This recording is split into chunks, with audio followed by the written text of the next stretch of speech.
Everyone, welcome into TexAgs Rewind, presented by Specs in the Rollo Insurance Studio. I'm David Nuno. Nick and Callie, do you remember what we discussed in the intro yesterday? I don't think you do. Your face says no. It's been a long time since that. Nick, I honestly don't remember either. Okay. Should we bring back the intro or go straight into it? And we asked the people to comment. No. Okay? You remember this now, Nick? Yeah, I do, yeah. Okay. Rancho Texano, bring back the intro. Okay? One. Craig, I care about the intro. Bring it back. 2-0. Drag, not drag queen, drag 211. Drag says, I care. Come on now. 3-0. And they each have some likes. Okay? So, ladies and gentlemen, for the time being, and there's going to be somebody who will comment today to get rid of the intro. That's fine. You guys are just talking about silly stuff. I don't want silly stuff. I want football. But I know that guy. Actually, he's a friend. He won't be upset about me using his voice.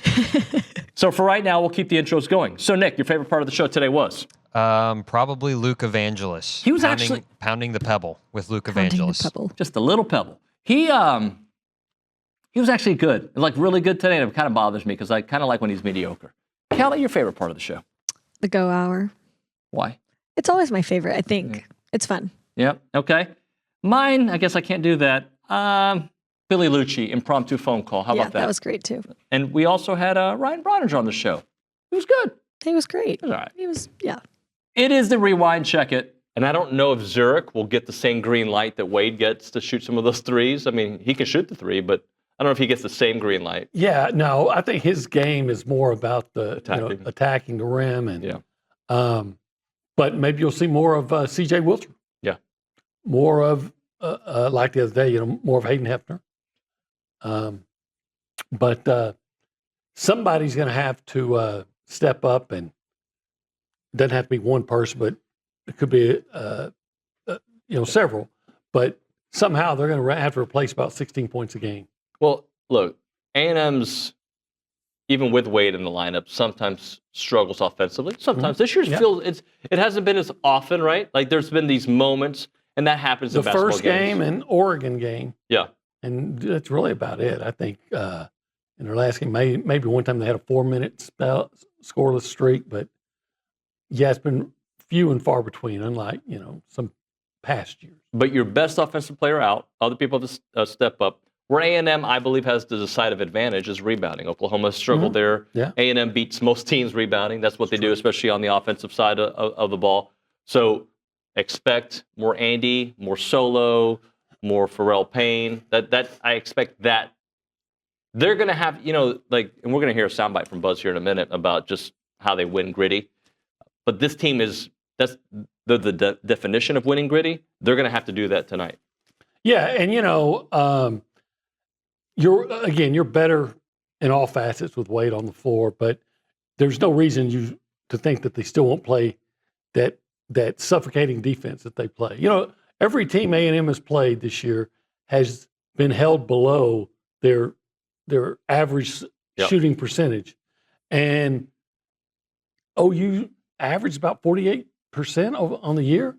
So we'll see if they can keep that trend intact, and if they do, that'll go a long way with toward A&M having a chance to win that game. I believe, and you can correct me if I'm wrong, A&M is undefeated when they're fully healthy. Because I believe, didn't Zurich miss he missed the first game, right? And I don't know who was out against. Somebody was definitely out for the Central Florida game. Or excuse me, the Oregon game. Oregon, I can't recall. I don't. Solo. Okay, so what? Okay. Well, then you're right. Yeah. Solo was out. You're right. Yeah, so integral piece to what they do. I guess it's not a surprise. We were hoping for a different outcome, but Noah Thomas decides to transfer to Georgia. And social media went a little crazy on it. Just your thoughts on losing a guy like Noah and what A&M does next? Well, in fairness, I didn't see a ton of the social media. I saw a little bit. I wouldn't say from what I saw anyway. So if there was something truly crazy, I'm not signing off on it. But look, if the reaction is people being disappointed, obviously with large numbers of people, somebody or some people are always going to kind of cross the line. I do think sometimes, and I saw Noah reply to the video of them coming out about the jersey. If you're not in my jersey, and I don't think it's reasonable for athletes in 2024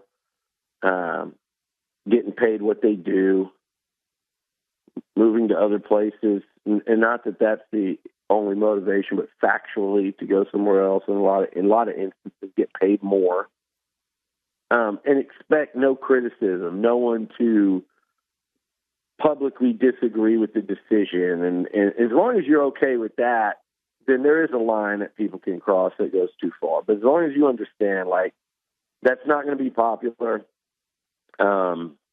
A good part of that fan base is not going to have any love for you anymore. And the reality is that player, in this instance it's Noah to Georgia, you'd have to have a sit-down long conversation to convince anybody that you've got any love for this program anymore, this place. And I know everybody that leaves says they love it, but to me, I understand, like, hey, you're going to lose fans. You're going to lose your tie to A&M. You're a starting player. Despite what you're bringing in the portal, you have a chance to be wide receiver 1. And you didn't show a lot of faith, I don't think, in your head coach, your OC, your quarterback, your teammates, and whatever. And you went to Georgia. That's the reality. And here's the other reality. That's his prerogative. It might pay off for his career. He's got one football career, and it either ends in a year or it goes on to the NFL. It's hard to say that they're going to take another wide receiver in this window because, like you said, they're not just going to go add a body. And the goal was to try to get Noah back. It felt like that was going another direction for the last few days. But right now we're looking at those playoff teams. And it's not just at wide receiver. It's also at defensive tackle. And should somebody go in that you think is a difference maker, can help you in your rotation at those positions, then yeah, I think A&M will make a run at one of those two. But also think that this could go into the spring window. And if you look at last year's spring portal window, A&M did pretty good work. I mean, they got Solomon DeShields, they got Shane Calhoun, they got Coley Fayu.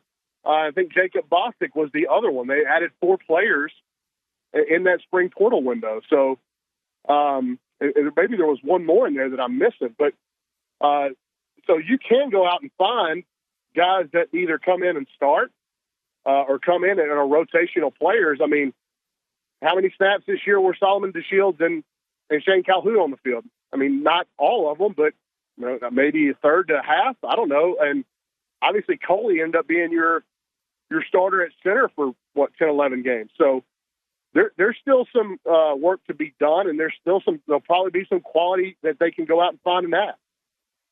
One of the things you talked about yesterday, Bronny, was how some of these young men that are moved in yesterday, how impressive they looked. So I'm going to just take them in parts. Let's start off with Tyler Thomas, that you said he completely reshaped his body. He looked pretty good. Yeah, he looks awesome.